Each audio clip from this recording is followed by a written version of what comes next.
The year is 1388. On the frozen shores of Lake Bure, in the heart of Mongolia, 50,000 warriors prepare for what they do not yet know will be their final stand. These are not ordinary soldiers. These are the descendants of the most feared conquerors in human history, the heirs of Genghis Khan, men whose grandfathers rode from the Pacific Ocean to the gates of Vienna, men whose ancestors built the largest contiguous land empire the world has ever seen. But today, they face annihilation. Today, the wolves of the steppe will howl for the last time. How did it come to this? How did the mightiest empire on earth, an empire that once made kingdoms tremble from Korea to Hungary, find itself cornered, desperate, fighting not to conquer, but simply to survive? This is not a story of triumph. This is the story of a spectacular fall. The story of how the greatest land empire in history was brought to its knees in a single, catastrophic battle. Welcome to the Battle of Lake Bure, the day the Mongol Empire died. These were Lan Yu's fire troops, soldiers armed with primitive gunpowder weapons. Some carried early arquebuses, metal tubes mounted on wooden stocks that fired lead balls. Others wielded fire lances, bamboo tubes filled with gunpowder and shrapnel that functioned like giant shotguns. Still others held ceramic grenades filled with gunpowder, iron fragments, and sometimes even human excrement to cause infections in wounds. Behind them, teams of men pushed small cannons mounted on wheeled carts. The weapons themselves were crude by later standards. The arquebuses were inaccurate beyond 50 meters, prone to misfire, and dangerous to their users. The fire lances often exploded, killing the men holding them. The grenades were as likely to detonate prematurely as to reach their targets. But Lan Yu was not counting on these weapons for their accuracy or reliability. He was counting on their psychological impact. He was counting on noise, smoke, fire, and terror. The fire troops formed 3 staggered lines. The first line knelt, the second bent at the waist, the third stood upright. Each man checked his weapon one final time, ensuring that the match cord was lit, that the powder was dry, that everything was ready. Officers positioned themselves behind the lines, ready to give the order. The Mongol cavalry was now 300 meters away, 250 meters, 200 meters. Fire! What happened next was unprecedented in Mongol military experience. Hundreds of gunpowder weapons discharged almost simultaneously, creating an apocalyptic wall of flame, smoke, and noise. The sound was like the sky itself tearing apart, a roar that echoed across the steppes and could be heard kilometers away. The smoke was so thick that for several seconds the battlefield disappeared behind a gray-black curtain. When the smoke began to clear, the Mongol charge had been shattered. The entire front rank of cavalry had fallen, men and horses torn apart by lead balls, shrapnel, and iron fragments. The horses in the second rank, already nervous from the terrible noise, panicked completely. Some reared up, throwing their riders. Others veered sideways, crashing into their companions. Still others simply bolted, carrying their riders away from the source of the terrifying sound and the acrid smell of sulfur. Toghus Temür himself, who had been riding in the second rank to lead by example, suddenly found his horse killed beneath him by a lucky shot from an arquebus. The young Khan crashed to the ground, the impact knocking the wind from his lungs. His personal bodyguards immediately surrounded him, forming a protective circle with their own bodies, while trying desperately to get him mounted on a fresh horse. But in the chaos of battle, with panicked horses running in every direction, and men shouting contradictory orders, even this simple task became almost impossible. Lan Yu, watching from his command position, recognized the moment of maximum Mongol confusion. This was the instant he had been planning for, the moment when surprise and shock created opportunity. He gave a second signal, and from the hills to the east and west, the hidden Ming cavalry divisions emerged. 30,000 fresh cavalry, 15,000 from each flank, thundered down from the hills where they had been concealed. These were not light horse archers in the Mongol style. These were heavy cavalry, men and horses both protected by steel plate armor, armed with long lances designed to punch through shields and bodies alike. They had been waiting for hours, both men and animals rested and ready, while the Mongol cavalry had already exhausted themselves in the initial skirmishing and the failed central charge.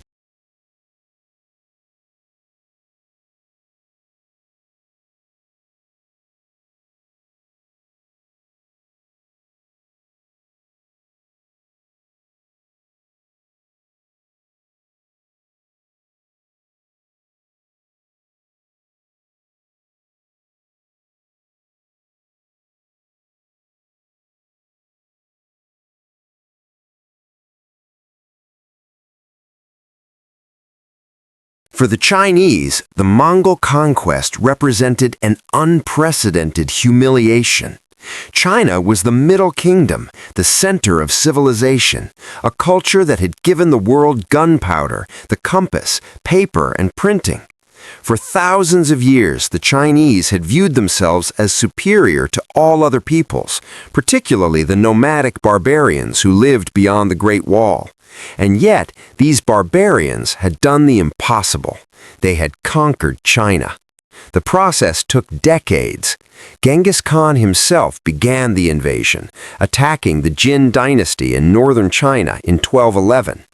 His armies swept through the countryside like a plague, destroying everything in their path. Cities that resisted were annihilated as examples to others.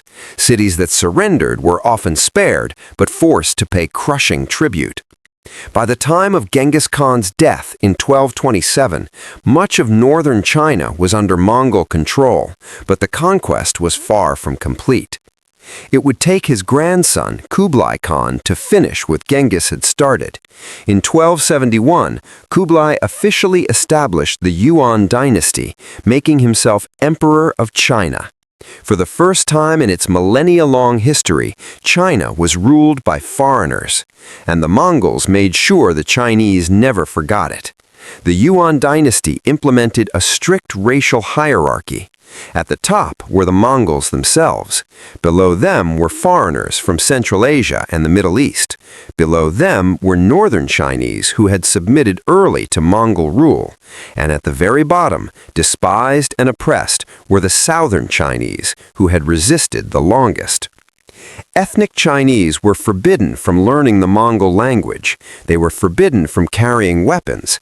They were forbidden from gathering in groups. They were barred from government positions, forced to watch as foreigners administered their own country. This systematic humiliation planted seeds of resentment that would grow for decades, feeding a burning desire for revenge that would eventually explode into open rebellion. But in the short term, Mongol rule seemed unshakable. The Yuan dynasty controlled the most populous and economically productive territory on Earth. Their armies were invincible. Their empire stretched from Korea to Persia. What could possibly threaten them? Even at its height, the Mongol Empire contained the seeds of its own destruction. The first and most fundamental problem was one of political structure. Unlike China, which had developed sophisticated systems of centralized government over thousands of years, the Mongols remained fundamentally tribal. Their entire political culture was based on the idea that a ruler's territory should be divided among his sons. This worked well enough when the territory in question was a few hundred square kilometers of grassland. It was disastrous when applied to an empire spanning 2 continents.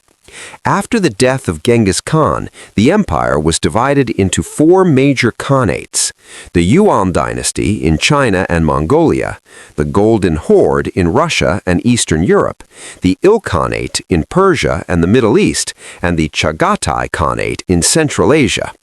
Initially, these Khanates maintained a nominal allegiance to a great Khan, but as generations passed, they became increasingly independent. By the early 14th century, they were effectively separate kingdoms, and sometimes they even went to war against each other. The unity that had made the Mongols invincible was fracturing. The second problem was economic. The Mongol Empire had been built on conquest, and conquest brought plunder, tribute, and trade. But by the mid-14th century, there were no more great conquests to be made. Attempts to invade Japan had failed catastrophically, with entire invasion fleets destroyed by typhoons that the Japanese would later call kamikaze, or divine wind. Campaigns in Southeast Asia bogged down in unfamiliar jungle terrain. Eastern Europe, devastated by the initial Mongol invasions, had little left to plunder. Without constant expansion, the economic engine that powered the empire began to sputter. The third problem was cultural. Generations of Mongols had now been born and raised in the cities they had conquered, surrounded by luxury, educated by Chinese and Persian tutors, far removed from the harsh steppes that had forged their ancestors. These Mongol princes had never slept in a felt yurt or survived a winter on the open steppe. They had never ridden for days without rest or shot a bow from horseback at full gallop. They were Mongols in name, but in lifestyle and mindset, they had become the very people their grandfathers had conquered. They had grown soft. Nowhere was this more evident than in the Yuan dynasty. Kublai Khan had been a capable ruler, balancing the need to govern as a Chinese emperor while maintaining Mongol military traditions. But his successors lacked his skill and vision. The Yuan court became infamous for corruption, incompetence, and extravagance. Government positions were sold to the highest bidder. Taxes increased to fund lavish palaces and failed military campaigns. The paper currency system, once a marvel of economic innovation, collapsed due to reckless overprinting, leading to runaway inflation that impoverished millions. And then nature itself seemed to turn against the Yuan dynasty. In the 1340s, catastrophic floods of the Yellow River killed hundreds of thousands and displaced millions more. Famine spread across northern China. And as if that were not enough, bubonic plague, the same Black Death that would soon devastate Europe, swept through China, killing millions. In the face of such disasters, the government proved utterly incompetent. Relief efforts were poorly organized. Corruption meant that aid rarely reached those who needed it most. The people began to lose faith in the mandate of heaven, the ancient Chinese concept that a dynasty ruled only as long as it governed justly and competently. It was into this world of chaos, suffering, and collapsing imperial authority that a boy named Zhu Yuanzhang was born in 1328. His family were desperately poor peasants, so poor that they could not even afford to give their children proper names. Zhu was simply called Fourth Boy. When he was 16 years old, a catastrophic famine swept through his region. Within a matter of weeks, his parents and most of his siblings died of starvation. Alone, orphaned, and facing certain death, Zhu did the only thing he could. He walked to the nearest Buddhist monastery and begged to be taken in as a novice monk. For several years, Zhu lived in the monastery, begging for alms and learning to read and write. But when famine destroyed the monastery's ability to sustain itself, he was forced back onto the roads, wandering as a homeless beggar. It was during these years of desperate poverty that Zhu developed the qualities that would later make him a great leader. He learned to read people, to understand what motivated them, to recognize opportunity when others saw only disaster. He learned that survival required not just strength, but cunning, patience, and the ability to inspire others to follow you. In 1352, a peasant rebellion known as the Red Turbans rose up against the Yuan dynasty. The Red Turbans were a millenarian movement, believing that a new Buddha would descend from heaven to usher in an age of justice and plenty. For desperate peasants suffering under corrupt government and economic collapse, it was a message of hope. Zhu joined the rebellion, and almost immediately his talents became apparent. Unlike other rebel leaders who relied on religious fervor and chaotic mob tactics, Zhu understood that defeating the Mongols would require organization, discipline, and long-term strategic thinking. He began to build a real army, not just a collection of angry peasants. He established training programs, supply lines, and a clear command structure. He recruited talented individuals regardless of their background, promoting based on merit rather than birth or connections. And most importantly, he articulated a political vision that went beyond religious mysticism. Zhu promised to restore traditional Chinese government, to expel the foreign barbarians, to return power to the Chinese people. It was a message that resonated powerfully in a country that had suffered under foreign occupation for nearly a century. By 1356, Zhu had established control over Nanjing, one of China's most important cities, and declared it his capital. While other rebel leaders fought amongst themselves, Zhu methodically expanded his territory, building a functioning government complete with tax collection, civil administration, and agricultural reforms. He understood something that many revolutionaries fail to grasp. Winning a war is not the same as governing a country. You must be prepared to do both. The Yuan dynasty, meanwhile, was collapsing from within. Different Mongol factions fought for control of the imperial court. Chinese administrators, seeing which way the wind was blowing, began secretly supporting the rebels. Entire provinces declared independence. The once mighty empire was fracturing into dozens of competing warlords and petty kingdoms. And into this chaos stepped Zhu Yuanzhang, no longer a homeless beggar or a minor rebel commander, but a seasoned military leader with a clear vision and the army to achieve it. The year 1368 marked the turning point. After more than a decade of civil war, Zhu Yuanzhang had defeated all his rivals among the rebel factions.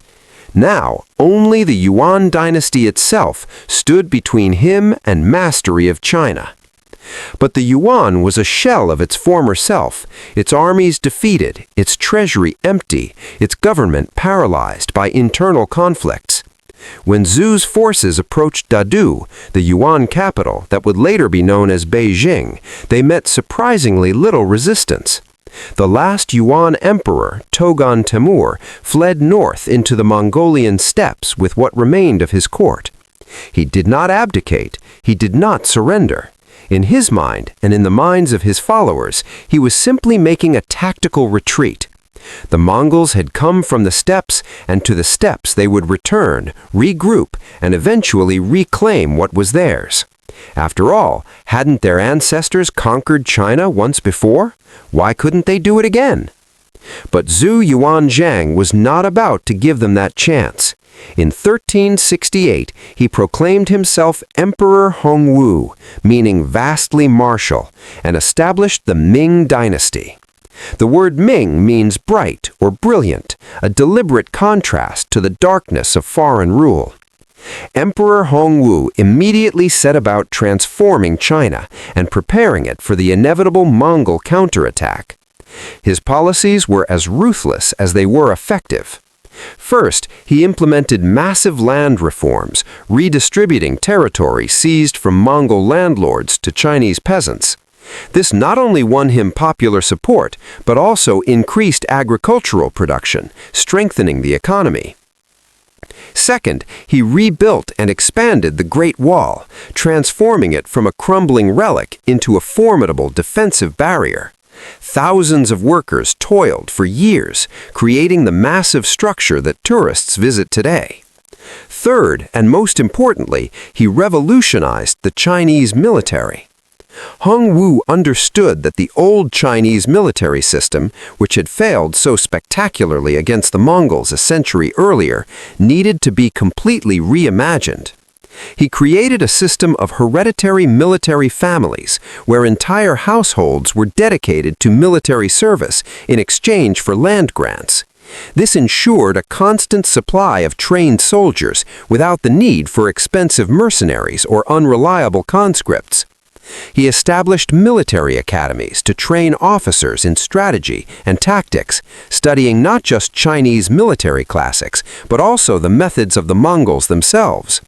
Know your enemy, he insisted, and become better than them at their own game. Most innovatively, Hongwu invested heavily in gunpowder weapons. China had invented gunpowder centuries earlier, but had never fully exploited its military potential. Under Hongwu, Chinese arsenals began producing primitive firearms in large quantities. These early guns were crude, inaccurate, and dangerous to their users, but they had one critical advantage: they terrified horses. And an army built around cavalry, like the Mongols, was vulnerable to weapons that could panic their mounts. Meanwhile, in the Mongolian steppes, the exiled Yuan court struggled to adapt to their new reality. Togon Temur established his capital at Karakoram, the ancient seat of Mongol power, and continued to style himself as the Emperor of China. In his mind, the loss of China was merely temporary. The Mongols had faced setbacks before and had always recovered, but the situation he faced was far more dire than he wanted to admit. The Mongol people were fragmenting. Different tribes and factions began asserting their independence, recognizing local khans rather than the exiled emperor. The political unity that Genghis Khan had forged was dissolving back into the tribal chaos that had existed before his rise. Economic problems compounded political ones. During their century of rule over China, many Mongols had become dependent on Chinese grain, Chinese manufactured goods, and the tax revenues that flowed from one of the world's most productive economies. Now, confined to the barren steppes, they faced severe shortages. Worse still, entire generations of Mongols had grown up in Chinese cities, living in palaces, eating from porcelain dishes, wearing silk robes. They had forgotten, or never learned, the survival skills that had allowed their ancestors to thrive in one of the harshest environments on Earth. How do you make a felt yurt? How do you track game across frozen ground? How do you survive when the temperature drops to -40 degrees and the only shelter is what you can carry on your horse? These had once been skills every Mongol child learned. Now they were mysteries to the soft princes and nobles who had spent their lives in Chinese luxury. Togon Temur died in 1370 and was succeeded by his son Ayushiradara. The new Khan was determined to reclaim his heritage and immediately began planning for the reconquest of China. He sent envoys to the other Mongol Khanates seeking military support. He raided Chinese border regions, testing the strength of Ming defenses. He tried to forge alliances with discontented Chinese warlords who resented Hongwu's authoritarian rule. But these efforts produced limited results. The other Khanates, embroiled in their own problems, offered little more than symbolic support. Border raids, while annoying to the Ming, achieved nothing strategically. And Chinese warlords, remembering how the Mongols had treated them during the Yuan dynasty, were reluctant to invite them back. Ayushiradara died in 1370, possibly poisoned, though the historical record is unclear. He was succeeded by his son Togus Temur, a young man barely in his 20s but burning with ambition to restore his family's lost glory. Togus Temur would be the last Yuan Khan to seriously attempt the reconquest of China, and his attempt would end in catastrophe at Lake Bur-Nor. By 1387, Emperor Hongwu had been ruling China for nearly 20 years. His regime, while harsh and authoritarian, had brought stability and prosperity. The economy was growing. The population was recovering from the losses of the Civil War. The military was stronger than it had been in generations. But Hongwu was not content with mere defense. He wanted to eliminate the Mongol threat permanently. His chief military strategist was a man named Lan Yu, a general who had risen from humble origins through sheer talent and ruthlessness. Lan Yu was not a scholar general of the traditional Chinese type, quoting Confucian classics and following ancient military manuals. He was a pragmatist who believed that war was about results, not rituals. He had studied Mongol tactics extensively and had developed specific strategies to counter them. Now, he believed, the time had come to test those strategies in a decisive engagement. Lan Yu proposed a bold plan. Rather than waiting for the Mongols to raid Chinese territory, he would take the war to them. He would invade the Mongolian steppes, find the main Mongol army, and destroy it utterly. Emperor Hongwu, normally cautious, approved the plan. He was growing old, and he wanted to secure China's northern border before he died. If Lan Yu could crush Mongol power in a single campaign, it would save China from decades, perhaps centuries, of border conflicts. In early 1388, Lan Yu assembled an army of 80,000 men. On paper, this was not an overwhelming force. The Ming military had hundreds of thousands of soldiers, but Lan Yu deliberately kept his expeditionary force relatively small. He needed mobility to operate in the steppes, and a large, slow-moving army would never catch the nomadic Mongols. Instead, he selected his best troops, veterans who had fought in the Civil War, men who were disciplined, experienced, and loyal. About half were infantry, armed with crossbows, spears, and the new gunpowder weapons. The other half were cavalry, trained to fight in the Mongol style, but with heavier armor and equipment. But here was Lan Yu's masterstroke. He did not march north with his entire army at once. Instead, he divided it into multiple columns that advanced along different routes. The largest and most visible column, about 30,000 men, moved slowly and obviously, as if daring the Mongols to attack. This was the bait. The other columns, totaling 50,000 men, advanced through more remote areas, staying hidden, ready to converge when the trap was sprung. Togus Temür, the young Mongol Khan, saw what appeared to be a golden opportunity.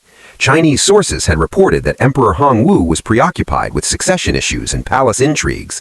The Ming border garrisons appeared undermanned and poorly coordinated, and now a relatively small Chinese army was advancing into the steppes, seemingly vulnerable and overextended. It was the perfect moment to strike a decisive blow, to prove that the Mongols were still a force to be feared, and perhaps to begin the long-awaited reconquest of China. Togus Temür sent out a call to arms. Mongol warriors from across the steppes converged on his banner. By the spring of 1388, he had assembled an army of approximately 50,000 men, the largest Mongol force gathered in decades. These were not the disciplined soldiers of Genghis Khan's time, but they were still formidable warriors, skilled horsemen and archers, men who had spent their lives in the saddle. Many were veterans of raids into China and wars against rival Mongol factions. They were confident in their abilities and hungry for the wealth and glory that victory would bring. The Mongol army began moving south, tracking the visible Chinese column. Togus Temür's plan was classic Mongol strategy. Use superior mobility to choose the ground for battle. Draw the enemy into an exposed position, then use the crescent formation to envelop and destroy them. It was the same strategy that had won hundreds of battles from Korea to Hungary. Why should it fail now? What Togus Temür did not know was that even as he maneuvered his army into what he thought was an advantageous position, Lan Yu's hidden columns were closing in from multiple directions, preparing to turn the hunters into the hunted. In mid-May of 1388, scouts from both armies reported enemy contact near Lake Bur, a remote body of water in what is now northern Mongolia. The location was fitting in a way. It was in these very steppes that Genghis Khan had unified the Mongol tribes nearly 2 centuries earlier. It was here that the greatest empire in history had been born, and it would be here that the last remnants of that empire's power would be extinguished forever. The morning of May 14, 1388, dawned cold and clear over the Mongolian steppes. A thin mist clung to the surface of Lake Bur, slowly dissolving as the sun rose higher. In the Mongol camp, the atmosphere was one of controlled anticipation mixed with ancient ritual. Togus Temür, wearing armor of lacquered black leather adorned with silver fittings, stood before a temporary altar constructed of stones. Around him, shamans in elaborate robes chanted prayers to Tengri, the eternal blue sky, and to the spirits of Genghis Khan and his successors. A white horse, considered sacred by the Mongols, was led forward. The animal was perfect, without blemish, its coat gleaming in the morning light. With a swift motion, a shaman cut its throat, and the blood poured onto the earth as an offering to ensure victory. The warriors watching this ceremony felt the weight of history upon them. They were not just fighting for conquest or plunder. They were fighting to restore the glory of their ancestors, to prove that the blood of Genghis Khan still ran strong in their veins. Toghus Temür addressed his assembled commanders in a voice that carried across the camp.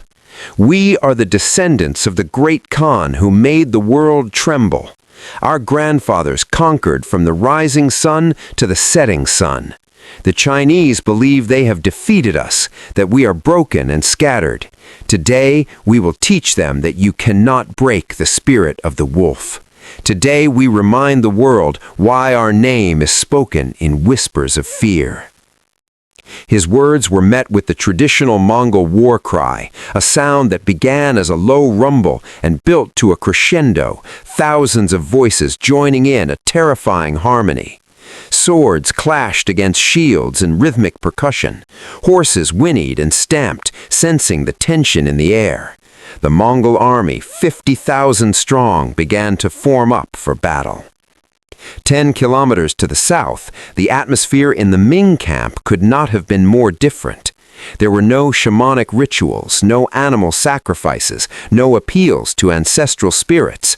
Instead, officers gathered around detailed maps spread across wooden tables, making final adjustments to their battle plan.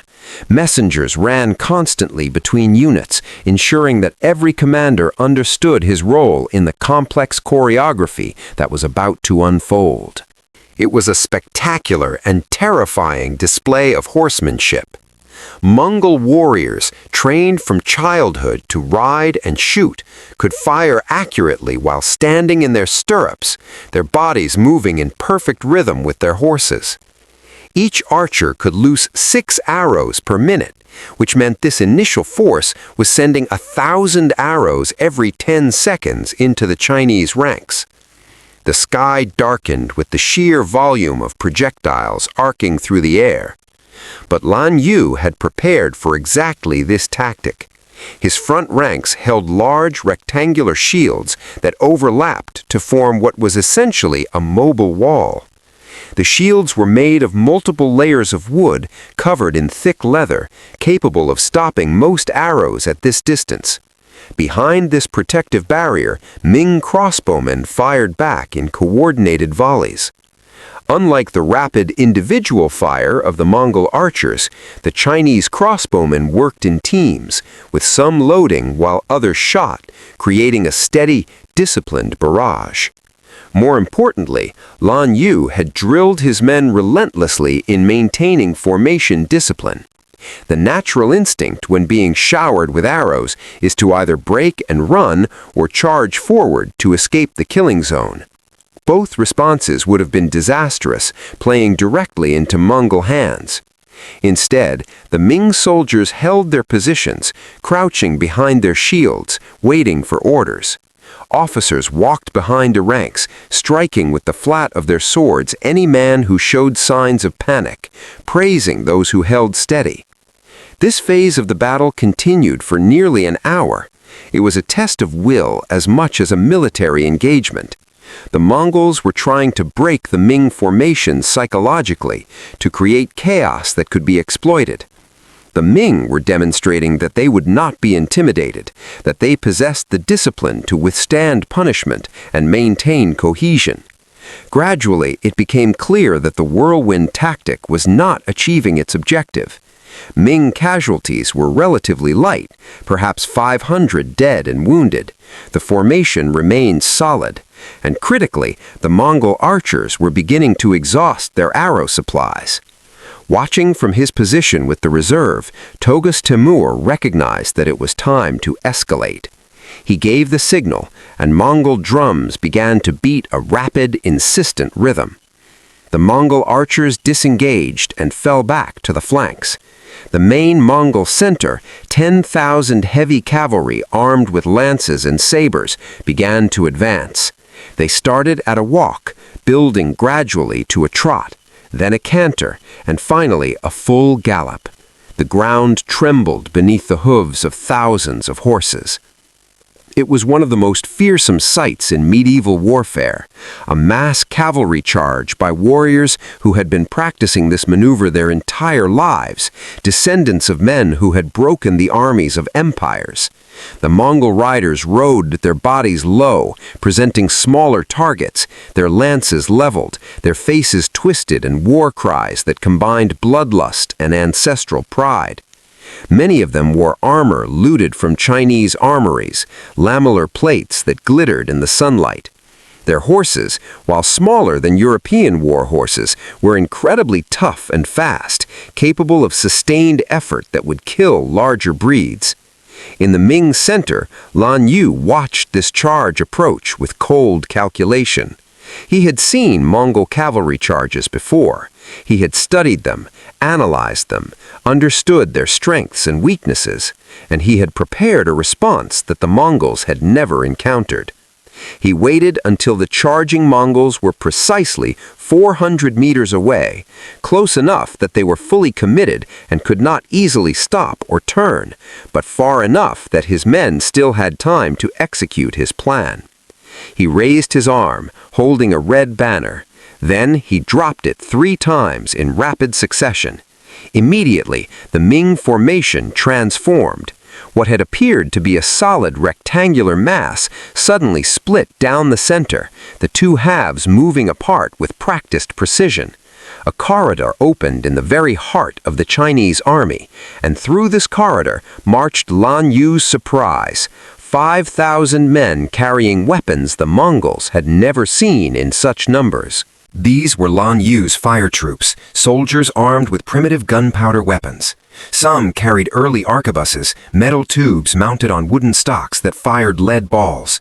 Others wielded fire lances, bamboo tubes filled with gunpowder and shrapnel that functioned like giant shotguns. Still others held ceramic grenades filled with gunpowder, iron fragments, and sometimes even human excrement to cause infections and wounds. Behind them, teams of men pushed small cannons mounted on wheeled carts. The weapons themselves were crude by later standards. The arquebuses were inaccurate beyond 50 meters, prone to misfire, and dangerous to their users. The fire lances often exploded, killing the men holding them. The grenades were as likely to detonate prematurely as to reach their targets. But Lan Yu was not counting on these weapons for their accuracy or reliability. He was counting on their psychological impact. He was counting on noise, smoke, fire, and terror. The fire troops formed 3 staggered lines. The first line knelt, the second bent at the waist, the third stood upright. Each man checked his weapon one final time, ensuring that the match cord was lit, that the powder was dry, that everything was ready. Officers positioned themselves behind the lines, ready to give the order. The Mongol cavalry was now 300 meters away, 250 meters, 200 meters. Fire! What happened next was unprecedented in Mongol military experience. Hundreds of gunpowder weapons discharged almost simultaneously, creating an apocalyptic wall of flame, smoke, and noise. The sound was like the sky itself tearing apart, a roar that echoed across the steppes and could be heard kilometers away. The smoke was so thick that for several seconds the battlefield disappeared behind a gray-black curtain. When the smoke began to clear, the Mongol charge had been shattered. The entire front rank of cavalry had fallen, men and horses torn apart by lead balls, shrapnel, and iron fragments. The horses in the second rank, already nervous from the terrible noise, panicked completely. Some reared up, throwing their riders. Others veered sideways, crashing into their companions. Still others simply bolted, carrying their riders away from the source of the terrifying sound and the acrid smell of sulfur. Toghus Timur himself, who had been riding in the second rank to lead by example, suddenly found his horse killed beneath him by a lucky shot from an arquebus. The young Khan crashed to the ground, the impact knocking the wind from his lungs. His personal bodyguards immediately surrounded him, forming a protective circle with their own bodies, while trying desperately to get him mounted on a fresh horse. But in the chaos of battle, with panicked horses running in every direction and men shouting contradictory orders, even this simple task became almost impossible. Lan Yu, watching from his command position, recognized the moment of maximum Mongol confusion. This was the instant he had been planning for, the moment when surprise and shock created opportunity.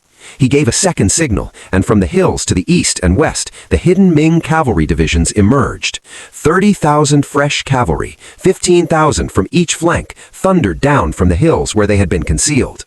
These were not light horse archers in the Mongol style. These were heavy cavalry, men and horses both protected by steel plate armor, armed with long lances designed to punch through shields and bodies alike. They had been waiting for hours, both men and animals rested and ready, while the Mongol cavalry had already exhausted themselves in the initial skirmishing and the failed central charge. The Mongol wings, which according to the plan should have been enveloping the Chinese army at this moment, suddenly found themselves attacked from behind and from the sides. What should have been a victorious encirclement became a desperate fight for survival. The Mongol commanders, experienced veterans all, tried to reorganize their forces to meet this new threat, but the confusion was too great, the surprise too complete. On the Mongol right wing, a grizzled veteran named Kukkachu, who had fought in more than 50 battles and bore scars from a dozen different campaigns, attempted to form a defensive circle. This was a classic Mongol tactic when faced with superior forces. Concentrate your archers in the center, surround them with a perimeter of lancers, and create a mobile fortress that could slowly fight its way to safety. For nearly an hour, Kukkachu's defensive formation held, his archers pouring arrows into the attacking Ming cavalry, his lancers repelling charge after charge. But mathematics were against him. For every Mongol warrior in his formation, there were 3 Ming soldiers attacking.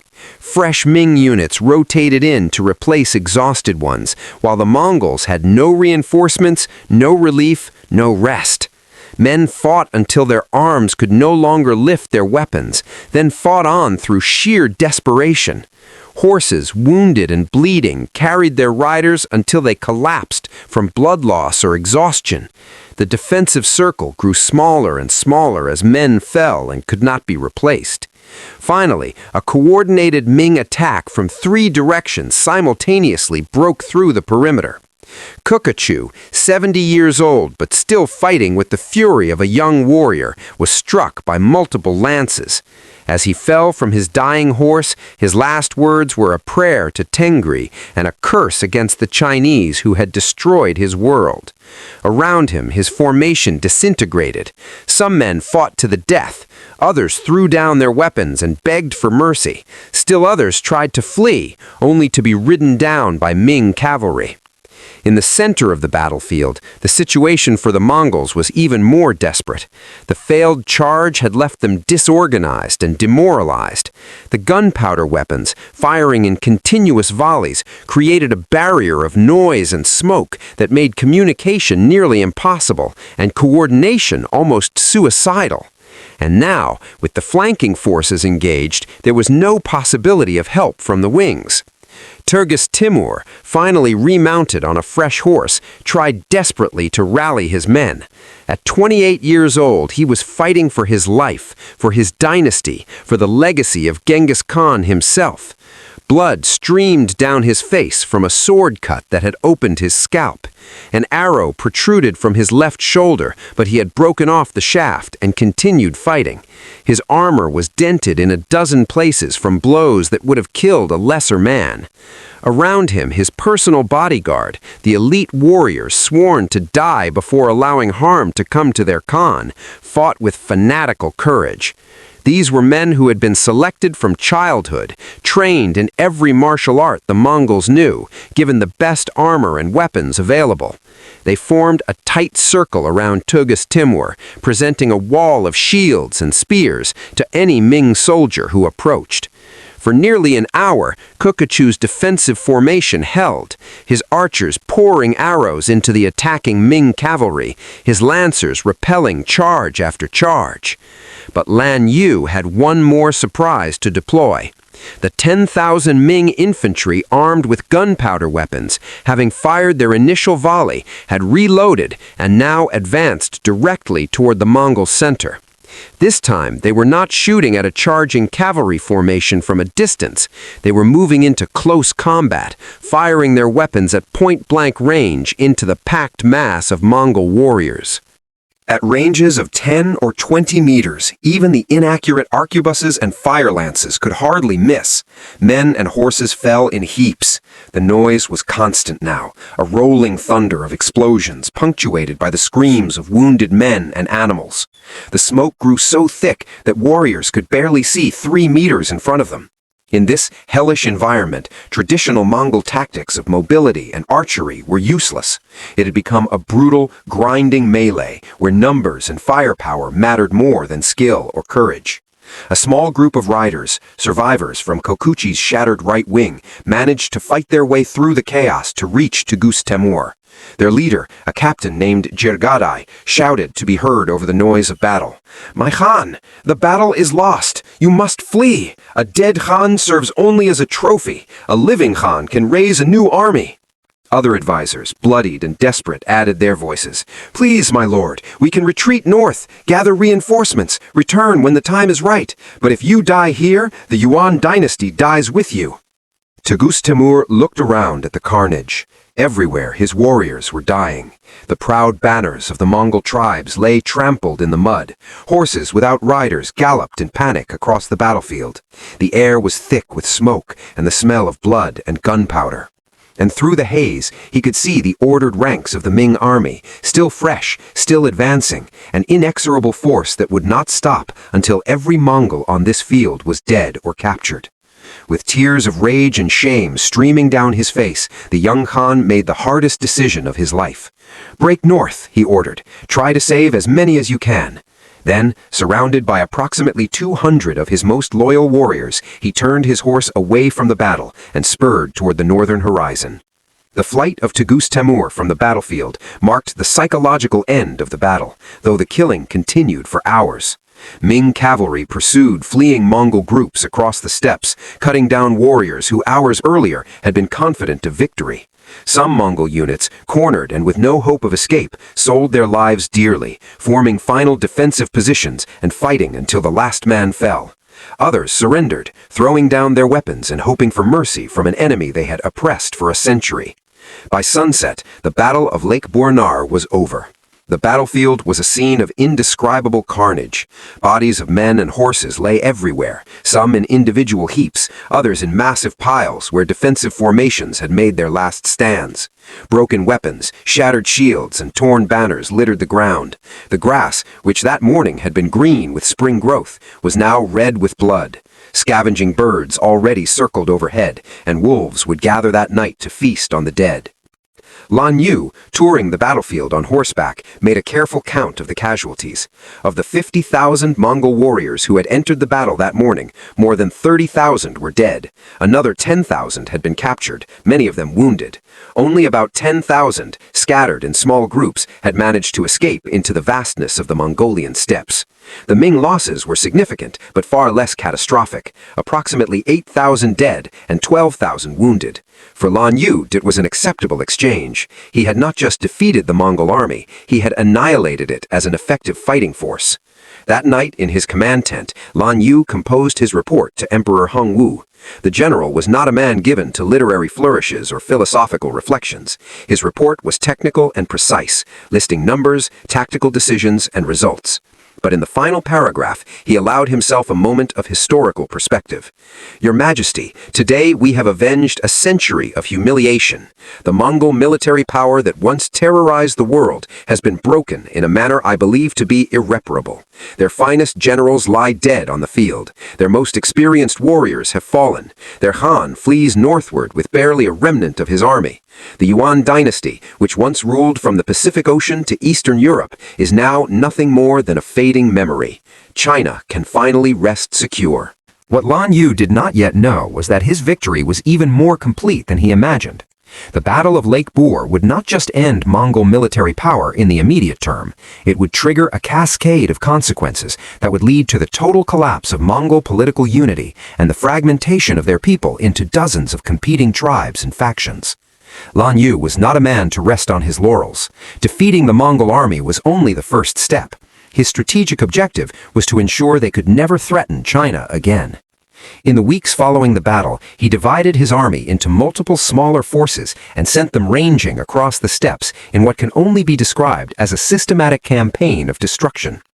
Any concentration of Mongol warriors larger than 100 men was tracked down and attacked. Nomadic camps that refused to surrender immediately were burned, their inhabitants killed or enslaved. Mongol nobles who had not been at the battle were hunted down and eliminated.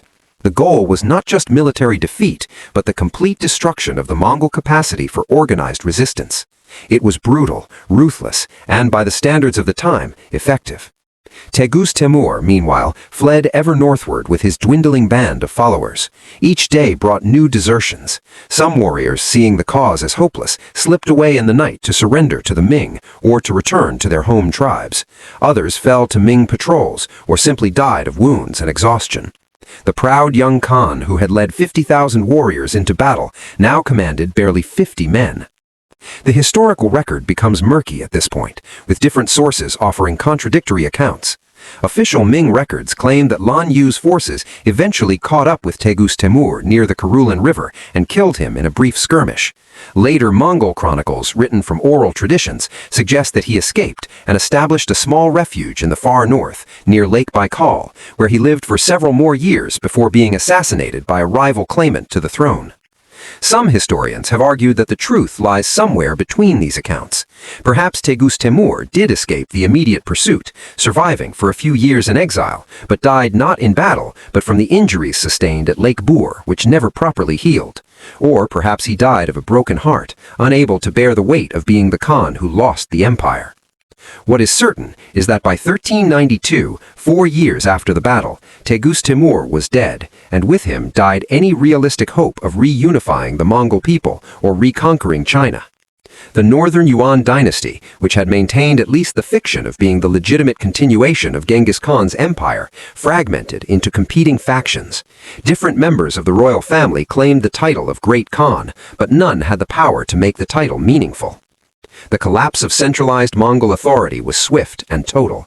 By the year 1400, barely 12 years after Lake Boer, the Mongol world had disintegrated into dozens of separate tribal confederations, each following its own Khan, each pursuing its own interests, often fighting against other Mongol groups as much as against external enemies. The reasons for this rapid fragmentation were complex. First, the Mongol system of governance had always been based on the personal authority and charisma of strong leaders. Genghis Khan commanded loyalty because he was a military genius who delivered victory after victory. His immediate successors inherited some of that prestige, but as generations passed and defeats accumulated, the charismatic authority that held the empire together weakened. By the time of Lake Boer, Mongol Khans ruled more through inherited title than through demonstrated ability. And when Teghus Temur failed so catastrophically, the entire system of loyalty and subordination collapsed.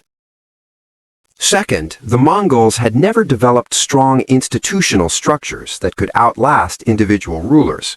Unlike China, which had a sophisticated civil service, legal codes, and bureaucratic traditions that provided continuity even when dynasties changed, Mongol political organization remained essentially tribal and personal.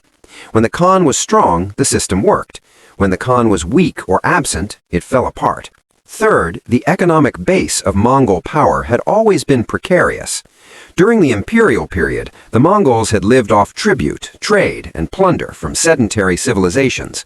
Confined to the steppes after their expulsion from China, they faced severe economic hardship. The old trade routes that had flourished under the Pax Mongolica were now disrupted. Access to Chinese manufactured goods was cut off. The tribute that had flowed from subject peoples had dried up. Mongol tribes began fighting each other over increasingly scarce resources, accelerating the fragmentation. Fourth, there was a profound identity crisis, particularly among the Mongol elite. Several generations had now been born and raised during the imperial period, living in palaces, educated by Chinese and Persian tutors, surrounded by luxury. These men were Mongols by ancestry, but in lifestyle and mindset, they had become something else.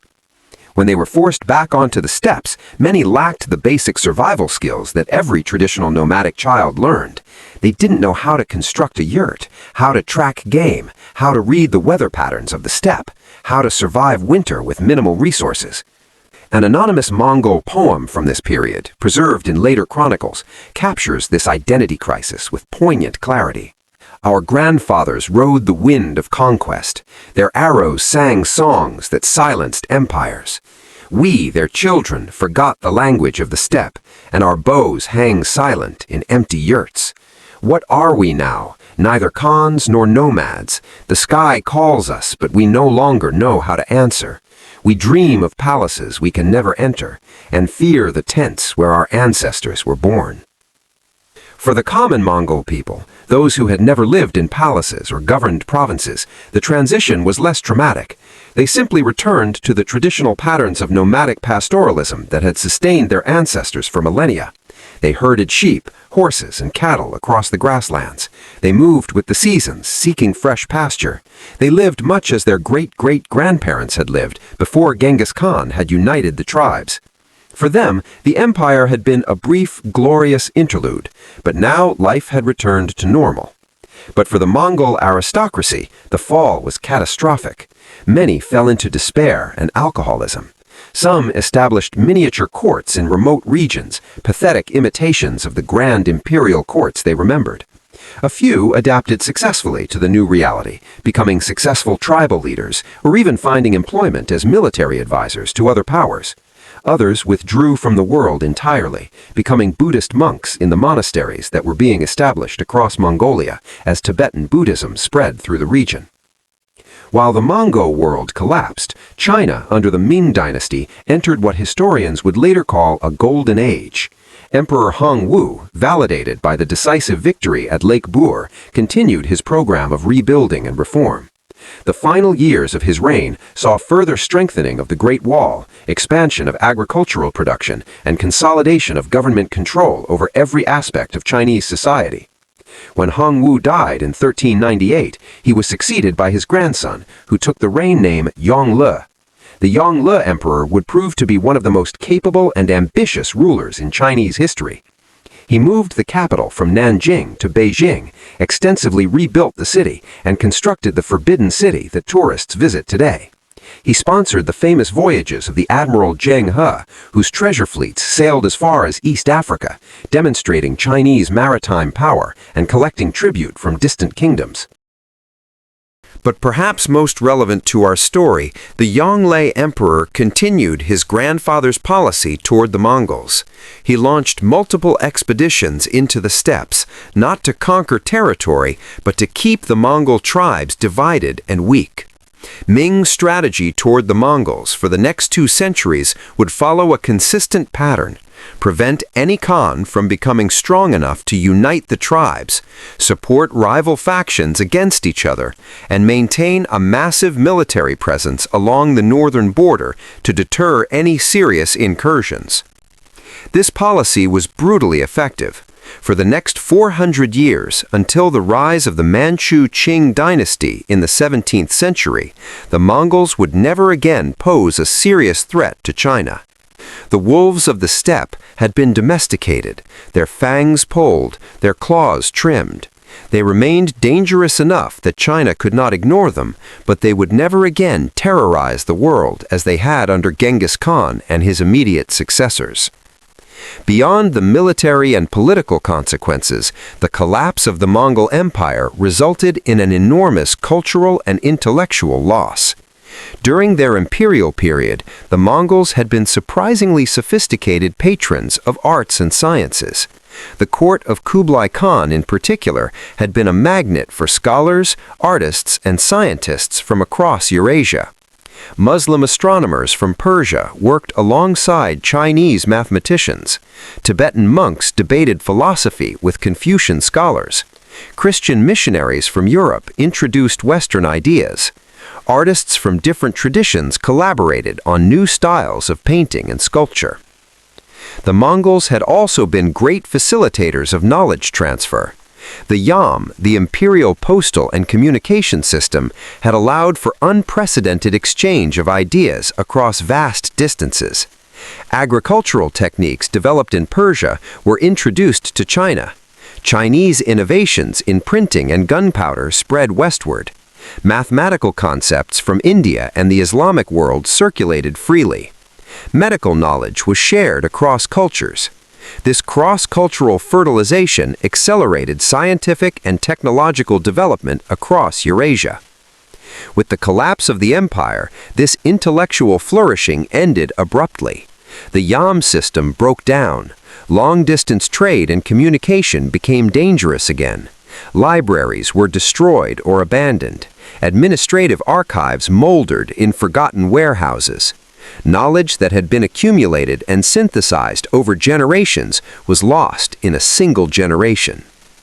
The Mongols themselves suffered particularly severe cultural losses. During the imperial period, they had begun to develop a written literary tradition. Chronicles, poetry, legal codes, and administrative manuals were being produced in written Mongolian using a script adapted from Uyghur. With the collapse of the centralized state, there was no longer any institution or patron to support this literary culture. Most of it was lost. Much of what we know about Mongol history comes not from Mongol sources, but from Chinese, Persian, and European accounts, which often reflect the biases of enemies or outsiders. This leads to one of the most fascinating counterfactual questions in history. Could the Mongols have avoided this catastrophic collapse? Was the Battle of Lake Bur the cause of their fall, or merely a symptom of deeper problems that made decline inevitable? Some historians argue that the Mongol Empire was always doomed to fragmentation. The empire was simply too large to be governed effectively with medieval technology and administrative systems. The centrifugal forces pulling it apart were too strong. Different regions had different languages, religions, economic systems, and cultural traditions. Without modern communications and transportation, it was impossible to maintain unity across such vast distances. Others contend that the empire could have survived if the Mongols had made different choices. If they had adopted Chinese administrative systems more fully while still maintaining their military traditions. If they had developed a clearer system of succession that prevented civil wars between rival claimants. If they had invested more in economic development rather than just extracting tribute. If they had been more flexible in adapting to local conditions rather than trying to impose a uniform Mongol system everywhere. The truth probably lies somewhere between these extremes. The Mongol Empire faced enormous challenges that would have been difficult for any pre-modern state to overcome. But it's also true that specific policy failures and strategic mistakes accelerated the decline. The decision to divide the empire among Genghis Khan's descendants, while understandable in the context of Mongol tribal traditions, created competing power centers that inevitably clashed. The failure to develop a sustainable economic model that didn't depend on continuous conquest meant that when expansion stopped, the empire faced fiscal crisis. The inability to resolve the tension between maintaining Mongol cultural identity and effectively governing sedentary civilizations created an identity crisis that weakened loyalty to the central authority. As for the Battle of Lake Bur specifically, it's clear that while the battle didn't cause all of the Mongols' problems, it did accelerate the final collapse in several key ways. First, it destroyed the last concentrated military force capable of potentially reconquering parts of China. Second, it killed or scattered much of the remaining Mongol military and political elite. Third, and perhaps most importantly, it shattered the psychological aura of Mongol invincibility. After Lake Bur, the Mongols could no longer claim to be the unstoppable force that had once conquered half the known world. They were now clearly vulnerable, clearly in decline, and that perception became self-fulfilling as subordinate tribes and subject peoples sensed weakness and acted accordingly. Yet, for all their spectacular fall, the Mongols left an indelible mark on world history that persists to this day. Their most important legacy was probably the first truly global exchange network. The Mongol conquests connected East Asia, Central Asia, the Middle East, and Eastern Europe in a way that had never existed before. Ideas, technologies, goods, and even diseases moved along the trade routes protected by the Pax Mongolica. This medieval globalization had profound consequences. Gunpowder, invented in China, reached Europe through Mongol intermediaries, eventually transforming European warfare and enabling European colonial expansion. The compass and other navigational technologies spread in similar ways. Agricultural crops were transferred between regions. The Black Death, which killed a third of Europe's population in the 14th century, almost certainly spread westward along Mongol trade routes from its origin in Central Asia. The Mongol conquests also had a significant genetic impact that remains visible today. Modern DNA studies have shown that approximately 8% of men in the former territories of the Mongol Empire carry a specific Y chromosome haplogroup that appears to originate with Genghis Khan and his male descendants. This represents one of the most dramatic examples of genetic impact from a single lineage in human history, a testament to both the extent of Mongol conquests and the privileges enjoyed by the conquering elite. For China specifically, the Mongol century had contradictory long-term effects. On one hand, it was remembered as a period of national humiliation, a century of subjugation to foreign barbarians. This collective trauma reinforced xenophobic and isolationist tendencies in Chinese political culture. The Ming dynasty and later the Qing would implement policies designed to limit foreign contact and glorify a somewhat idealized version of traditional Chinese civilization. On the other hand, China emerged from the Mongol experience transformed in important ways. The Yuan dynasty had unified China more completely than any previous regime, incorporating regions like Yunnan and Tibet that had previously been peripheral or independent. This territorial integration would become permanent. The centralized administrative system developed by the Yuan, while modified, was largely maintained by the Ming. Elements of Mongol culture, from musical instruments to artistic styles to linguistic borrowings, became permanently embedded in Chinese civilization despite efforts to erase barbarian influences. For the Mongols themselves, the long-term consequences were almost entirely negative from a political standpoint. After the fragmentation of their empire, they never again achieved unity or significant power. During the Qing dynasty, from 1644 to 1912, the Manchu rulers employed sophisticated divide-and-rule strategies to keep the Mongol tribes fragmented and subordinated. Religion also played a crucial role in transforming Mongol society. Tibetan Buddhism, actively promoted by the Qing as a way to pacify the Mongols, gradually displaced the ancient shamanic traditions and warrior culture. By the time Mongolia declared independence in 1911, following the collapse of the Qing dynasty, it had been transformed almost beyond recognition from the nation that had produced Genghis Khan. Modern Mongolia is a country of only about 3 million people, predominantly urban, struggling to find its place between two giant neighbors, Russia and China. It's a profound historical irony that the people who once created the largest contiguous land empire in history now inhabit one of the world's least densely populated and least powerful countries. As we look back across the centuries at this extraordinary story of meteoric rise and catastrophic fall, what lessons can we draw that remain relevant today? First, military power alone is never sufficient to sustain an empire. The Mongols conquered with brilliant tactics and ferocious determination, but they governed using administrative systems borrowed from the civilizations they had subdued. When those systems collapsed, or when subject peoples rebelled, the Mongols had no indigenous structures to fall back on. Modern states and empires ignore this lesson at their peril. Power must be built on foundations of legitimate governance, not just military force. Second, successful empires must navigate the delicate balance between maintaining their core identity and adapting to the realities of the territories they control. The Mongols struggled with this throughout their imperial period.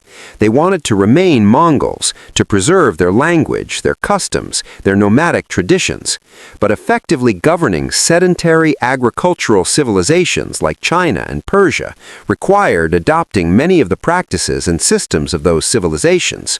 The tension between preservation and adaptation was never successfully resolved and ultimately contributed to the empire's fragmentation. Third, internal unity is as important as external strength. The Mongol practice of dividing territory among a ruler's sons, while appropriate for a tribal society, proved disastrous when applied to a transcontinental empire. Family rivalries and competing claims to authority weakened the empire from within, making it vulnerable to external pressures.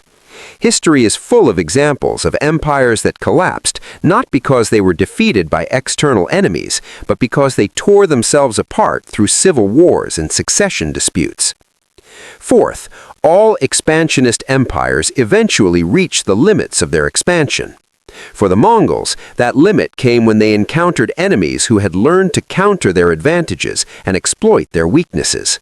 The Ming Chinese had studied Mongol tactics carefully and developed specific strategies and technologies to neutralize Mongol superiority in cavalry warfare.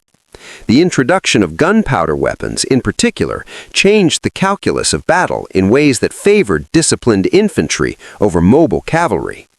Empires that cannot adapt when they reach their limits of expansion inevitably enter a period of decline. Fifth, the fall of great empires is rarely gradual and managed. It tends to be sudden, chaotic, and catastrophic.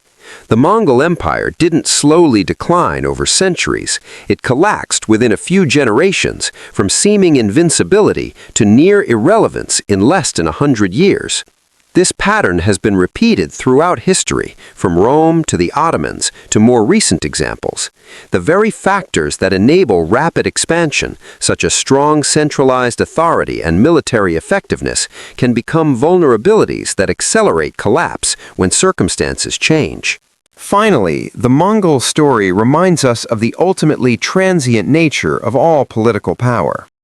At the height of their empire, the Mongols must have seemed unstoppable, eternal, invincible. Yet within 2 centuries of Genghis Khan's death, his empire had fragmented into competing factions, barely capable of defending their own territory. On the scale of historical time, even the greatest empires are relatively brief phenomena. This should instill a certain humility in those who wield power, and a certain perspective in those who study history. Today, if you travel to the region where Lake Buyir is located, you will find a landscape of stark and austere beauty. The grasslands stretch to the horizon, interrupted only by occasional rocky outcrops and the distant mountains that ring the Mongolian plateau. The lake itself, when it has water, which varies with seasonal rains, shimmers blue under the endless sky. Local herders occasionally bring their livestock to graze in the area, unaware or unconcerned that they are crossing ground that once ran red with the blood of thousands. There are no monuments to mark what happened here, no plaques explaining the historical significance, no museums preserving artifacts from the battle. The Mongols, who lost so catastrophically, had little interest in commemorating their greatest defeat. The Chinese, who won so decisively, had many other victories to celebrate and saw no need to build monuments in remote corners of foreign territory. History has moved on, and the Battle of Buyir has faded into obscurity except among specialists. Yet the consequences of what happened here on that day in May 1388 continue to resonate. The balance of power in East Asia was fundamentally altered. The last serious challenge to Chinese dominance from the northern steppes was crushed. The trajectory of Mongol history was permanently changed, and in a broader sense, the battle demonstrated truths about empire, power, and historical change that remain relevant 6 centuries later. If you stand on those shores today and listen carefully, you might imagine you can hear, carried on the wind that still blows across the steppes, the echoes of that ancient battle. The thunder of hooves, the clash of steel, the roar of gunpowder weapons, the cries of dying men and horses.